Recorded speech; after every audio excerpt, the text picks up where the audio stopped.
YouTube, Biker Mike here out in the Lund on a nice sunny day. Water's nice and calm.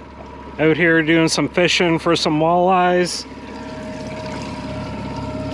Down in here we got one so far.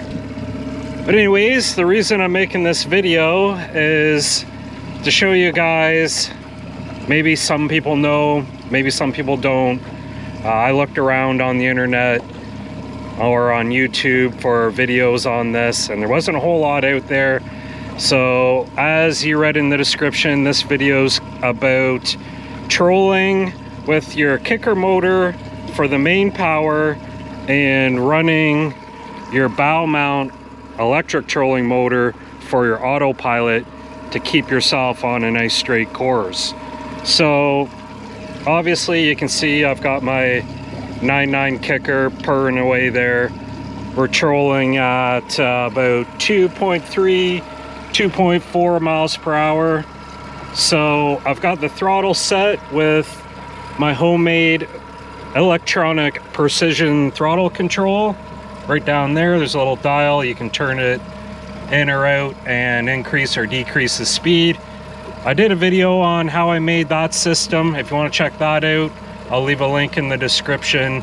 So with that all being said, I'm running the Motorguide Xi5 and I'm using my Lowrance Elite FS9. So you can see I've got it on heading lock right there, and it's holding a nice straight course. As you can see, there's the line, there's where I just caught a fish. So it's holding a nice straight course right now. And how I did that was I first set my speed with my kicker motor, or you can use your manual control here, whatever system you have. Set your speed first, and then all you need to do is point your trolling motor head. So you just need to point this in whichever direction you want the boat to hold a course on. So it's held right now, but you can see it's kind of steering the boat. It's pulling it to the left to keep it on a nice straight course straight ahead.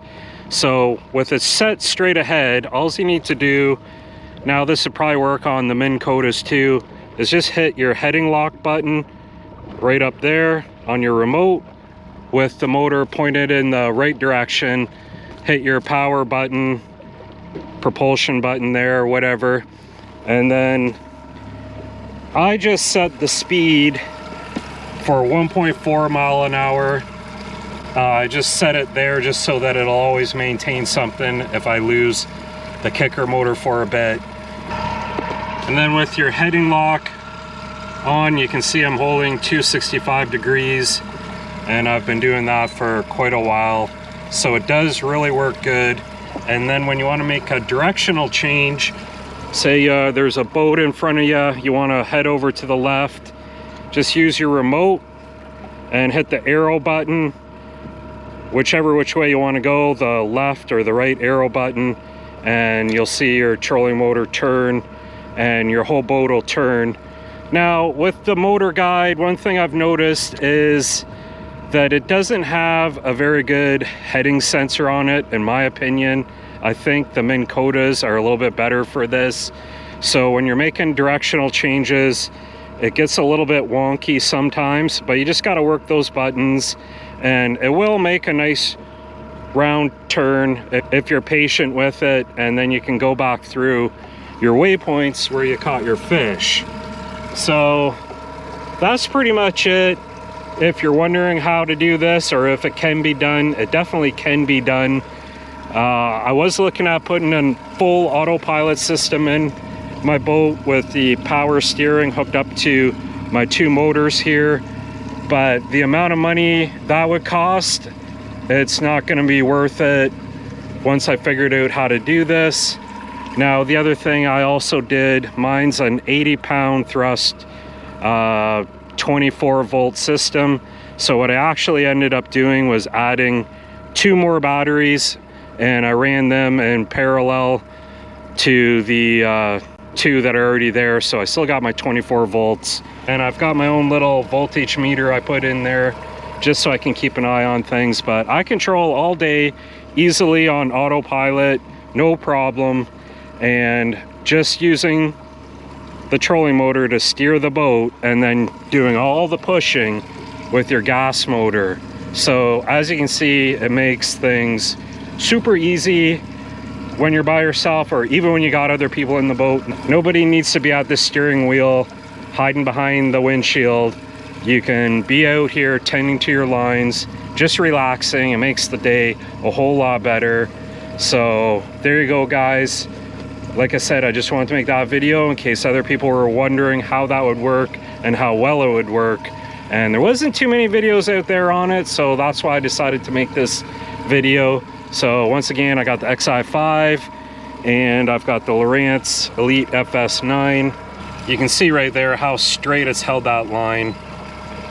And there you can see I got my walleye and a sheephead there. So what I'll probably end up doing is once I get up here a bit, I'll probably loop around and go back through these waypoints and hopefully pick up some more fish. So there you go, guys. Hopefully a helpful video for you guys. Biker Mike out here on Lake Erie doing some walleye fishing, and that's about it for this video. Don't forget to subscribe. I've got lots of power sports content, and I just got this boat last year and getting things dialed in. It's taken me a whole year to get it dialed in, but now it's dialed. Just out here fishing a dip sea diver and some lead core on my planer board. I'm out here by myself, so I didn't want to bring my downriggers and deal with all that. So just trying things out, and I wanted to make this video.